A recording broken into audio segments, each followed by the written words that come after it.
Welcome to iDream media. So heart attack ఈ problem అనేది 20 years of ఏజ్లో 25 ఇయర్స్ ఆఫ్ ఏజ్లో చాలా చిన్న వయసులో చూస్తున్నాం. ప్రాణాలు కోల్పోతున్న వాడిని కూడా చూస్తున్నాము. అయితే హార్ట్ అటాక్ రాకుండా, హార్ట్ ఇష్యూస్ అనేవి రాకుండా ఒక ఇంజెక్షన్ వచ్చిందని చెప్తూ ఉన్నారు. పూర్తి వివరాలు తెలుసుకుందాం. మనతో పాటు senior interventional cardiologist doctor Kavya ఉన్నారు from KIMS Sunshine Begumpet. Doctor గారు నమస్తే అండి. నమస్తే అండి. చిన్న వయసులోనే హార్ట్ అటాక్, చనిపోవడం కూడా చాలా కేసులు చూస్తూ ఉన్నాము. అయితే ఇప్పుడు ఒక ఇంజెక్షన్ వచ్చింది, చాలా మిరాకిల్స్ చేస్తుంది. ఒక ఇంజెక్షన్ తీసుకుంటే హార్ట్ అటాకే రాదు. ఏంటి మ్యామ్ అది? సో అది కొద్దిగా మిస్నోమర్ ఉంది. అది ఆ ఇంజెక్షన్ తీసుకునే హార్ట్ అటాక్ రాదు అని కాదు, కానీ ప్రివెంటివ్ కార్డియాలజీ అనే ఒక భాగం ఉంది కార్డియాలజీలో. ఎలా ప్రివెంట్ చేస్తున్నామంటే మన కొలెస్ట్రాల్స్ని, మన షుగర్ని, మన బీపీని కంట్రోల్ చేయడము, ఎక్సర్సైజ్, ఇది అంతా మనం మాట్లాడుతూ ఉన్నాము. Daily exercise, healthy food habits, అవన్నీ. సో ఇప్పుడు ఈ ఇంజెక్షన్స్ వచ్చేసి కొలెస్ట్రాల్ని లోవర్ చేసే ఇంజెక్షన్స్. ఈ మధ్యన చాలా చాలా పొటెంట్ ఇంజెక్షన్స్, చాలా ఎఫెక్టివ్ ఇంజెక్షన్స్ వచ్చాయి. సో అవేంటంటే ఇన్క్లిసరాన్ అని ఒక మాలిక్యూల్, అదేంటంటే ఒక స్మాల్ ఇంటర్ఫియరింగ్ ఆర్ఎన్ఏ ఒక మాలిక్యూల్ ఉంది. అది మన బ్లడ్లో, మన బాడీలో కొన్ని రిసెప్టర్స్ ఉంటాయి కొలెస్ట్రాల్వి. సో అది డౌన్ రెగ్యులేట్ చేస్తుంది. కాబట్టి ఎల్డిఎల్ అంటే లో డెన్సిటీ లైపోప్రోటీన్ కొలెస్ట్రాల్ని తగ్గిస్తుంది బాగా. సో మీరు వినే ఉంటారు స్టాటిన్స్ అనేది. సో మనకి టార్గెట్స్ ఉంటాయి అన్నమాట, ఎల్డిఎల్ టార్గెట్స్. ఒకవేళ పేషెంట్ వాళ్ళ టార్గెట్ అచీవ్ అవ్వట్లేదు with high dose of statin, so then we go to next steps. So ఆ నెక్స్ట్ స్టెప్స్లో ఈ మధ్యన ఇవి వచ్చాయి. ఎందుకంటే అది 70% రిడక్షన్ ఆఫ్ ది ఎల్డిఎల్ అనేది జరుగుతుంది. కాబట్టి ఎల్డిఎల్ ఎంత కంట్రోల్ చేస్తే అంత మంచిది. Cholesterols are controlled, so chance of getting heart attack is lowered, not that is preventing heart attack. So ఈ ఇన్క్లిసరాన్ ఏంటంటే these are once in 6 months injections. Day 0, day 90, day 120 తీసుకున్నాక ఎవ్రీ 6 months. సో అంటే పేషెంట్కి చాలా convenient అనమాట. Especially ఒబీస్గా ఉన్న patients, sugar ఉన్న పేషెంట్స్, కొలెస్ట్రాల్ అస్సలు కంట్రోల్ అవ్వట్లేదు, already stented, so previous cardiac history ఉన్న వాళ్ళకి ఇంకా మంచిది ఇది. ఎందుకంటే మన ఎల్డిఎల్ కంట్రోల్ చేస్తే మళ్ళీ అథ్రోమాటస్ బ్లాకేజెస్ రాకుండా ఉండే ఛాన్స్ ఉంటుంది. కాబట్టి ఇన్క్లిసరాన్ ఒకటి, ఇంకొకటి వచ్చేసి ట్రేడ్ నేమ్ వచ్చేసి Repatha, that's called evolocumab. Molecule is evolocumab. అది కూడా once in 2 weeks or once in a month based on the dose, 140 or 420 mg అనేది. ఇవన్నీ సబ్క్యూటేనియస్ ఇంజెక్షన్, మనం ఇన్సులిన్ ఎలా వేసుకుంటామో అలానే వేసుకోవచ్చు. సో అగైన్ పేషెంట్స్ ఎవరికైతే ఎల్డిఎల్ వాల్యూ టార్గెట్ అచీవ్ అవ్వట్లేదు అన్న పేషెంట్స్కి, రెసిస్టెంట్గా ఎంత వాడిన ట్యాబ్లెట్స్ తగ్గట్లేదు, లైఫ్ స్టైల్ డయట్ మార్చినా తగ్గట్లేదు అన్నప్పుడు definitely this a very very good alternative. Because side effects కూడా తక్కువ. అంటే చాలా మందికి స్టాటిన్స్తో, చాలా మంది కాదు, కొందరికి మసిల్ పెయిన్స్ వస్తూ ఉంటాయి. సో వాళ్ళు టాలరేట్ చేయట్లేదు అనుకోండి హై డోసెస్, ఇది యాడ్ ఆన్ థెరపీ, అది దాంతోపాటు ఇది కూడా యాడ్ చేస్తాము. అంటే ఎంత ఎల్డిఎల్ ఉంటే అది మనం డేంజర్ అంటాము? డేంజర్ అంటే ఇప్పుడు జనరలీ ఫర్ ఇండియన్స్ టార్గెట్ వచ్చేసి ఎల్డిఎల్ కొలెస్ట్రాల్ 100 ఆర్ లోవర్ ఉంటే మంచిది. But up to 130 it's okay. Generally 160 కంటే ఎక్కువ ఉన్నప్పుడు we need to do something about it. ఇప్పుడు కార్డియాక్ హిస్టరీ ఉంది, ఫ్యామిలీ హిస్టరీ ఉంది, డయాబెటీస్ ఉంది, హైపర్ టెన్షన్ ఉందంటే always better target is 100 or lower than that. ఇప్పుడు కొలెస్ట్రాల్ మనకి ఎల్డిఎల్ ఎక్కువే ఉంది అనిపించినప్పుడు, హార్ట్ అటాక్ ఇంకా ఏం రాలేదు కానీ వచ్చే రిస్క్ ఉంటుంది, ఇంజెక్షన్ తీసుకోవచ్చా? అంటే మీరు ఫస్ట్ స్టాటిన్స్ వాడాలి, కొలెస్ట్రాల్ లోవరింగ్ మెడికేషన్ వాడాలి. అది కూడా first thing is especially young individual border line అయి పెరిగిందంటే డయట్, లైఫ్ స్టైల్ చేంజెస్ ముందు 3 months ట్రయల్ ఇవ్వాలి. 3 months trial oily food, fried foods, red meat అవన్నీ తగ్గించడము, డైలీ 30 minutes ఎక్సర్సైజ్, అవన్నీ చేసి 3 months తర్వాత రిపీట్ చేసాక కూడా ఎక్కువ ఉంది అనుకోండి LDLs, then medication has to be started. మెడికేషన్లో ఫస్ట్ స్టాటిన్స్ అనేవి అటోర్వాస్టాటిన్, రోసియాస్టాటిన్ విని ఉంటారు. సో ఆ స్టాటిన్ స్టార్ట్ చేస్తాము ఆన్ ద లోవర్ డోస్. ఆ లోయెస్ట్ డోస్ మీద కూడా టార్గెట్ అచీవ్ అవ్వట్లేదు అంటే హై డోస్కి వెళ్తాము. దాని తర్వాత నెక్స్ట్ మెడికేషన్ కూడా ఉన్నాయి, ఎసిటిమైబ్ అని ఒకటి ఉంది, బెంపెడోయిక్ యాసిడ్ అని కొన్ని ఉన్నాయి, అవి కూడా యాడ్ చేస్తాం. అయినా కానీ తగ్గట్లేదంటే అప్పుడు we go for these injections. లేదు నాకు హార్ట్ డిసీజ్ రాకూడదు కాబట్టి నేను వేసేసుకుంటే అలా ఉండదు. Everything has to be regulated. మందులు వాడాలి, లైఫ్ స్టైల్ చేంజ్ చేసుకోవాలి, first diet, lifestyle changes and then all of these. ఎప్పుడు లైఫ్ స్టైల్ చేంజ్ అని చెప్పి చాలా హెల్దీగా ఉండే వాళ్ళకి కూడా ఒక్కొక్కసారి మనం చూస్తాం. డెఫినెట్లీ అండి, మీరు అన్నది కరెక్టే. చాలా మంది వచ్చి అడుగుతారు కూడా, అన్ని బాగా చేస్తాను అయినా కానీ నాకు హార్ట్ అటాక్ వచ్చింది అంటారు. అది జెనెటిక్ ప్రీడిస్పోజిషన్, అది ఎవరి చేతుల్లో లేదు. సో జెనెటికల్గా ప్రీడిస్పోజ్ ఆల్మోస్ట్ 30% కాంట్రిబ్యూషన్ అదే.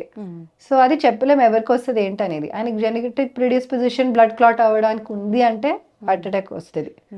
సో అంటే అది వచ్చాక then we can think of preventive measures. Ma'am ఇప్పుడు అంతా వైరల్ అవుతుంది, ఒక 3 టాబ్లెట్స్ మీ దగ్గర ఉంచుకోండి, హార్ట్ అటాక్ అనిపించిన వెంటనే వాళ్ళకి పేషెంట్కి ఇవ్వాలి అని.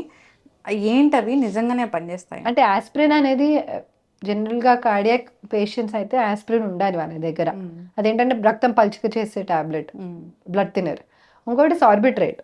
సార్బిట్రేట్ అంటే అది పెయిన్ని తగ్గిస్తుంది వెంటనే. చెస్ట్ పెయిన్ సబ్లింగల్ నాలి కింద పెట్టుకొని, this is there so many years and decades. So అది నాలి కింద పెడితే వెంటనే ఆ చెస్ట్ పెయిన్ అనేది తగ్గుతుంది, కానీ has to be taken to hospital. దాని తర్వాత ఇంజెక్షన్స్ అవన్నీ బ్లడ్ థిన్నర్ ఫార్మాట్లో ఇస్తాము. బట్ జనరలీ కార్డియాక్ పేషెంట్స్ దగ్గర ఆస్పిరిన్ అండ్ సార్బిట్రేట్ ఉండడం మంచిది. మంచిదే, వెంటనే డాక్టర్ దగ్గరికి అయితే వెళ్ళాల్సిందే. No delays. సరే తగ్గిపోతుందిలే, అలా ఉండొచ్చులే, చెమటలు వస్తున్నాయి, బరువు అనిపిస్తుంది అయినా కానీ సరే ఇది వేసుకొని కాసేపు ఆగుతా అనేది కాదు. Make sense. ఫస్ట్ మీరు వెళ్ళండి హాస్పిటల్లో. మేము సరే మీకు బాగానే ఉందని పంపించాక అదొకే, కానీ మీరు ముందు హాస్పిటల్కి వస్తే మేము డిసైడ్ చేసి చెప్పొచ్చు మీకు. హార్ట్ అటాక్ అంటే బరువేనా?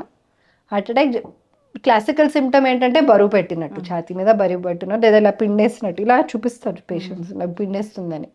నడిచినప్పుడు పెరగడం, కూర్చున్నప్పుడు తగ్గడం అనేది క్లాసికల్ యాంజైనా అంటారు. మ్యామ్ తినేటప్పుడు ఇక్కడ బాగా పెయిన్ వస్తుంది అంటే అది కూడా అంటే చాలా మందికి ఏంటంటే గ్యాస్ట్రైటిస్, ఈసోఫేజియల్ రిఫ్లక్స్ అంటారు. ఇవన్నీ మిమికర్స్ అన్నమాట. సో చాలా మందికి తిన్నాక మండుతుంది. So mostly that is gastric pain. But అది మాటి మాటికి వస్తుంది, ప్రతిసారి తిన్న తర్వాత బరువుగానే అనిపిస్తుందంటే బెటర్ గెట్ ఎన్ ఈసీజీ. సో మేమేం చెప్తూ ఉంటే మీకు గ్యాస్ట్రిక్ అనుకున్నా కానీ ఫస్ట్ మా దగ్గరకు వచ్చి రూల్ అవుట్ చేసుకోండి, అదర్ వే రౌండ్ కాకుండా. సో చాలా మంది మా గ్యాస్ట్రోఎంట్రాలజిస్ట్ మా దగ్గరికి పంపిస్తారు. మొన్న ఒక పేషెంట్ వచ్చారు, పేషెంట్ గ్యాస్ట్రిక్ ప్రాబ్లం అనుకొని వెళ్ళారు, గ్యాస్ట్రోఎంట్రాలజిస్ట్ ఈసీజీ తీసి హార్ట్ అటాక్ ఉండిందని పైకి పంపించి వెంటనే యాంజియోగ్రామ్ స్టెంట్ వేయడం అనేది జరిగింది. యాంజియోగ్రామ్ స్టెంట్ ఇది హార్ట్ అటాక్ వచ్చినా ఎంత ఒక గోల్డెన్ పీరియడ్ అంటారు కదా, ఎన్ని అవర్స్ అది? సో యాక్చువల్లీ వీలైనంత వరకు విదిన్ 6 hours వస్తే, మన golden hour is actually just first hour. అదేంటంటే ఆ కండ్రాన్ని మనము సేవ్ చేయొచ్చు. సో వీలైనంత వరకు విదిన్ 1 hour వస్తే మంచిది, విదిన్ 6 hours వస్తే కూడా we can manage, but should not delay further than that. మాకు తెలిసిన డాక్టర్ దగ్గరికే వెళ్ళాలి, అట్లా దూరంలో ఉన్న ఫస్ట్ దగ్గరలో ఉన్న వాళ్ళ దగ్గర వెళ్ళి ఈసీజీ అంటే అన్ని చోట్ల ల్యాబ్ ఉండదు, అంటే క్యాత్ ల్యాబ్ చేసి స్టెంటింగ్ చేసే ఫెసిలిటీస్ అన్ని చోట్ల ఉండవు. సో అలాంటి పరిస్థితుల్లో థ్రాంబోలైసిస్ అని ఒకటి ఉంటుంది. అదేంటంటే రక్తం పల్చక చేసే ఇంజెక్షన్. సో వెంటనే they come within that golden period, ఆ ఇంజెక్షన్ ఇచ్చి ఆ రక్తం గడ్డ అనేది కరిగించవచ్చు. సో ఫెసిలిటీ లేనప్పుడు అది చేయించుకోవచ్చు. బట్ వీలైనంత వరకు 120 minutes విదిన్ 2 hours వస్తేనే మంచిది. డాక్టర్ గారు, డాక్టర్లే హార్ట్ అటాక్ వచ్చి చనిపోతున్న వాళ్ళని చూస్తాం. అంటే రీసెంట్గా కూడా ఒక న్యూరాలజిస్ట్, అంతకుముందు ఒక కార్డియాలజిస్ట్ చెన్నైలో.